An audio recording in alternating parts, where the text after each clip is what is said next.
I need this Machoke to pop off. Oh! A player of culture.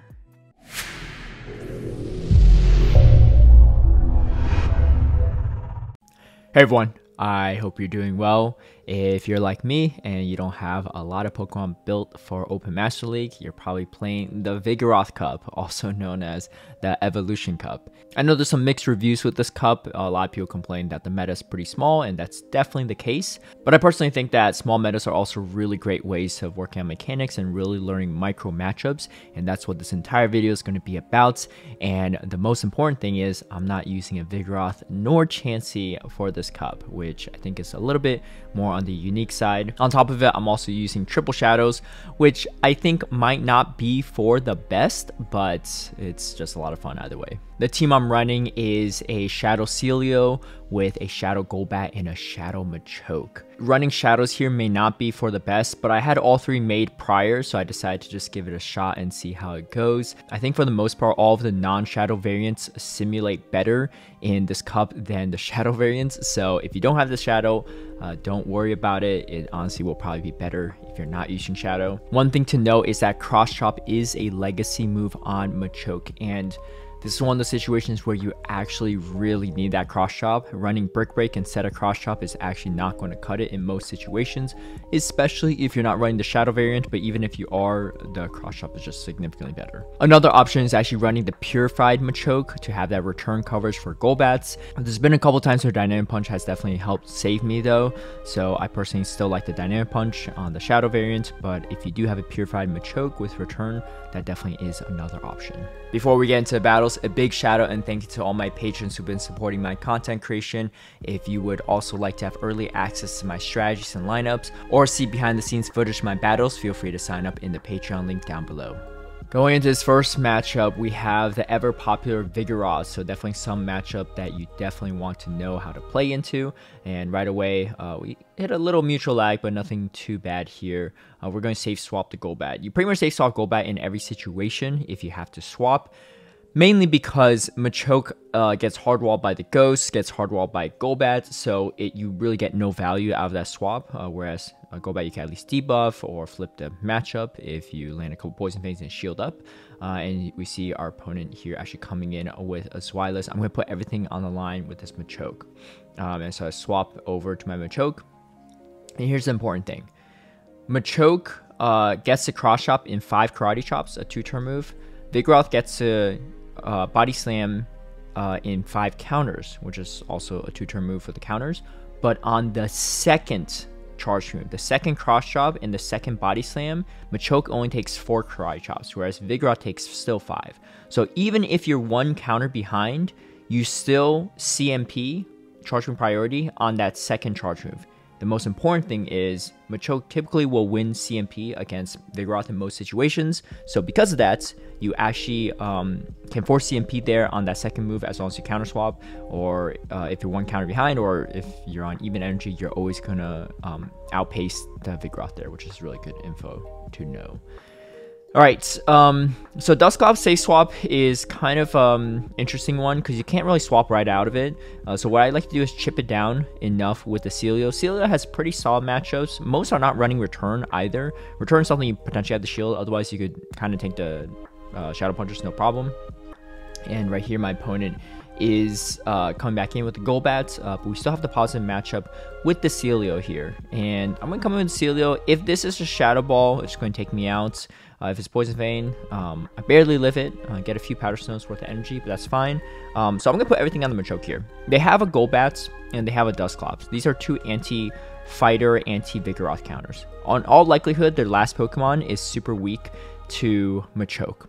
So as you can see, they come in Dusclops, take the energy, and here comes the Vigoroth. And like I said, Dynamic Punch does come in handy once in a while, and taking out the Vigoroth in 1 shot. So reading lines is really important for this meta, and because there's only so limited amount of Pokemon that are viable, it makes it a little bit easier to kind of predict.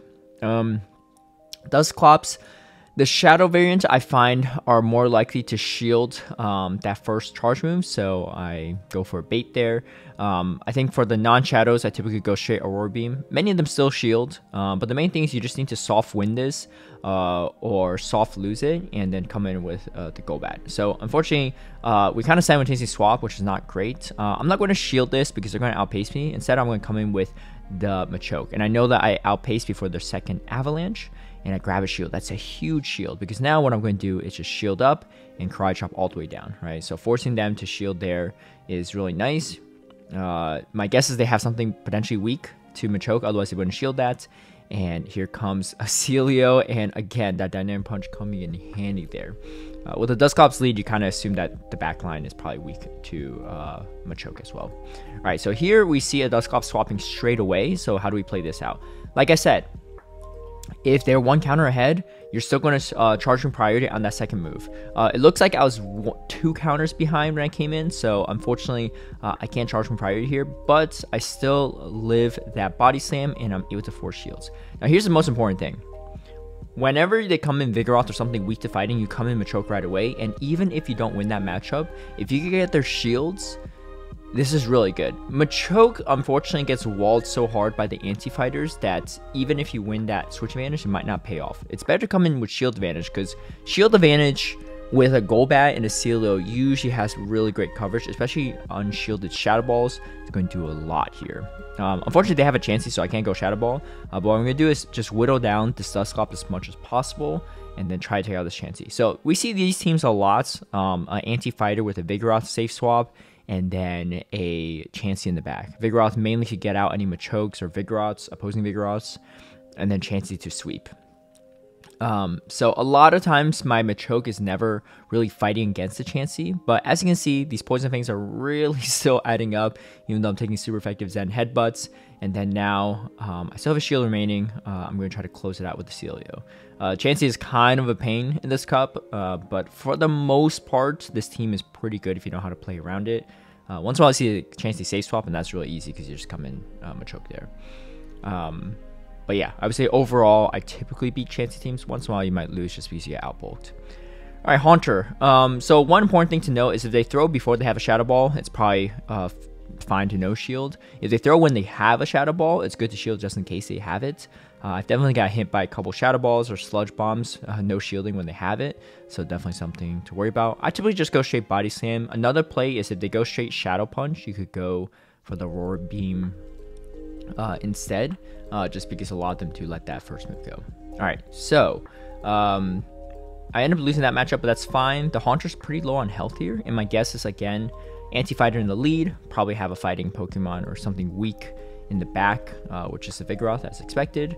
We do get off 2 cross drops here, which is pretty nice, and we do charge from priority again, which is huge, right? Understanding the counts here is really important, because if you force them to charge from priority, they waste all their energy, and as you can see, they're not having enough to throw a body slam because of it, and we get off this final body slam. So yeah, takes a lot of maneuvering, but I think understanding your matchups is really important here. All right, for Hunters that swap straight away, right? Same thing, kind of like that Dusclops lead matchup when they say swap the Vigoroth here. You want to just come in with the Machoke, get rid of it as much as you can. And again, we get to a second cross shot, which is really nice. Getting shields down here, again, really huge. 2 shield advantage. So this is really nice because I'm going to spend 1 shield just to protect the Golbat. Oh my goodness, girl. She is not loving this matchup for some reason. We come out, we spend both shields here, but we come out the full Shadow Ball, which is really nice because the Haunter cannot tank the Shadow Ball. So that's going to one-shot the Haunter, and then here comes a Sealeo. This is good because I'm going to debuff it and just mirror it. And because of this, I should easily outpace. I already have a little bit of energy heads up as well, but with the debuff, these body slams are really going to add up. And even if my Sealeo doesn't take out this opposing Sealeo, it'll be low enough for my Golbat to finish it. So again, switch advantage, not as important as you may think. You just need to get rid of your Machoke there. Alright, I'm going to let Checky go. She is not pleased. Charjabug. This is not a fun one. It is a core breaker of core breakers. It beats Sealeo, it beats Golbat, and it beats Machoke. So you just have to stay in, do as much chip damage as possible. These body slams do definitely add up. So I'm just double shield. I'm going to shield it up and force them to double shield or take out their Charjabug. One way or another, it's going to put me in a good spot. And they pretty much have to go Discharger. They can't go Exorcer. So, and then now I come in with my Golbat here. This is not a great matchup. But I'm going to go straight for the Shadow Ball. I probably got overfarmed here a little bit, looking back on it. But let's see how they come in. And they come in with a Shadow Dragonair. So this is kind of tough because it does a lot of damage here. Maybe I should have gone for the Poison Fang and farmed down the Hakamo. But unfortunately, just a little too much pressure. So yeah, Charjabug, kind of a tough one. Magneton, also a really tough one. You know, Machoke at least beats it, but you can't really swap to anything here because it just hard walls the Golbat as well, unless you get a Shadow Ball, but you just get outpaced so hard here. So kind of similar. I'm just going to use my Sealeo to spam away and do as much as I can. I think the shadow damage definitely helps a little bit here, just because it's going to chunk away a little bit more. And then they actually come in with Dusclops too, which is not great because kind of another core breaker here. So we do have to kind of land this Aurora Beam or grab a shield. They actually no shield, which is kind of nice. So I'm going to try to just farm this all the way down. Ice Punch is going to do a considerable amount of damage, but I don't think they get to another one. And I'm going to go straight for the Shadow Ball. Just either take out this Magneton or grab their final shield. And they can't really farm me too much here. So they are going to throw their move. Maybe they could have farmed me down. I don't know. But either way, I'm going to finish off in Machoke. And they actually have their own Machoke. But I came in with one Karate Chop advantage, I believe. Or maybe I just won CMP. But again, that Dynamic Punch coming in handy there. So able to beat a few core breakers here or there, but that Charjabug one is definitely a tough one too. Magneton, again, have some play. It really depends more on their backline. All right, against a couple Dragons. Dragonair in the lead. Typically, you're in a good spots. Able to land a Body Slam and then farm all the way down, which is pretty huge. And then they come in with a Hakamo, so another Dragon as well. We're just going to land these Poison Fangs, do a good chunk of damage. We grab a shield there, which is nice. A little mutual lag, but no big deal. I wasn't going to get to another move. And then now they come in with the Vigoroth. I maybe could have been a little more patient on that swap in, so that's a little my fault. But we do come in with the Machoke. And again, we're going to charge from priority here and get this cross chop off, which is huge. They're going to shield. I'm going to just match shields, and I already know I'm going to outpace them to this cross chop, so we get it off. I probably could throw another karate chop because I could get one more turn, one more karate chop there before they CMP. But either way, we have the energy here, and we're going to finish off the Hakamo right here. Yeah, Dragon leads typically are a little bit easier. Zweilous is kind of nice too because the whole line has a lot of play against it, and a lot of players don't shield this Body Slam. I could have thrown an Aurora Beam, but it's kind of risky. They no shield this, so after all that Powder Snow damage, it's going to do a lot. Does throw a Dark Pulse though, so I'm going to go straight for the Shadow Ball. This is a very obvious Poison Fang, so I'm not going to shield because I know I still survive it. And I get a Poison Shadow Ball off, which is huge. I think they probably could just farm me down instead, because now they have to throw just a Poison Fang, which is nice. And then let's see what they come in with. It's going to be a Vigoroth. I'm going to just throw the Aurora Beam. A little bit less energy efficient than Body Slam, but it's going to do a good chunk of damage. And they no shield. This is perfect for me because I could just Karate Chop all the way down and finish off the match right here. All right, Hakamo. Definitely an interesting one. It's not terrible against Golbat because the Dragon Tails really add up, as well as the Dragon Claws. I had to respect the potential Brick Break here, and they come in Chansey Safe Swap. So typically not something you see as often, but we are going to just take care of it with the Machoke here. Obviously, if you're running just Cross Chop, it's a little bit harder to take out the Chansey. They actually shield, so that's really interesting. I personally am not a huge fan of spending this shield here, in my opinion. I mean, obviously, it's still up a shield, so maybe it's not too bad. But the problem is they give so much energy to Machoke, right? I could overfarm by so much here, and then now I have pretty much a Dynamic Punch ready. I'm going to throw this Dynamic Punch and either grab a shield or do a lot of damage, as you can see, taking it out. And now we have a Vigoroth. So kind of a similar matchup where, similar team where they have a Vigoroth and Chansey in the back. Instead of using Vigoroth to pull out the fighter, it's actually going to be the Chansey, but still works pretty well. So they are up a shield, so that's going to be a little bit tough, but they're permanently debuffed at this point, and I have a lot of energy on the Sealeo. Sealeo can definitely tank a Body Slam as well, and we're just going to throw back-to-back Body Slams here to finish it off. All right. Sealeo Mirror. This is an interesting one because you don't really want this Sealeo against your Golbats. So you kind of have to stay in for a good chunk of this matchup. One really important thing to note is, do you win CMP or not? Usually at some point in time, you're going to figure it out. Right now, so far, all 3 buy sims, they aren't charging priority, so we can't really figure out right now who's going to win charging priority. So I guess we'll find out on this final one, and it looks like I do win charging priority here, because you can see no powder snows went through, so that's important. I can potentially farm down here, and they actually swap straight away to the Dusclops. Again, you kind of need to chip down the Dusclops first. They do shields. I don't really want to lock my Golbat into this, so I'm going to just let this go. And then now I'm going to come and Golbat here and see what we can do. This is kind of a tough matchup. They are throwing Shadow Punch for some reason. Maybe thought that they would get a shield. Now they do throw the Ice Punch, but I'm going to go straight for this Shadow Ball. And unfortunately, it does get shielded. And so I'm just let this go and try to clean up with Shadow Machoke. This is not a great matchup for me because everything is double resisted, but at this health on the Dusclops, I could potentially do some work here. So I'm just farming a lot of energy because my guess is they might have something kind of weak to this Machoke in the back. I kind of have the hope so. Maybe a Vigoroth. It's pretty common to see there. They do come back in with the Dusclops and putting in a lot of work. I'm just farming up to 2 Dynamic Punch and see what happens. My guess is if they didn't come in with a hard counter on Machoke, like a Golbat just now, then they're weak. And they do have the Vigoroth, and we take it out. Again, Dynamic Punch coming in clutch. I would say typically, most of my losses in this cup so far have been my own personal misplays. Once in a while, you run into a really hard counter team. But I think that's the beauty of this cup. A lot of things have a lot of neutral matchups, and it really just depends on how you maneuver around. So I think that's why it's a decent cup if you know your mechanics really well. And you know, I make a lot of mistakes too. I'm showing obviously a lot of the win conditions here, but there's plenty of misplays where I have the alignment and I still play poorly. This is one of those examples where there's nothing you could do, right?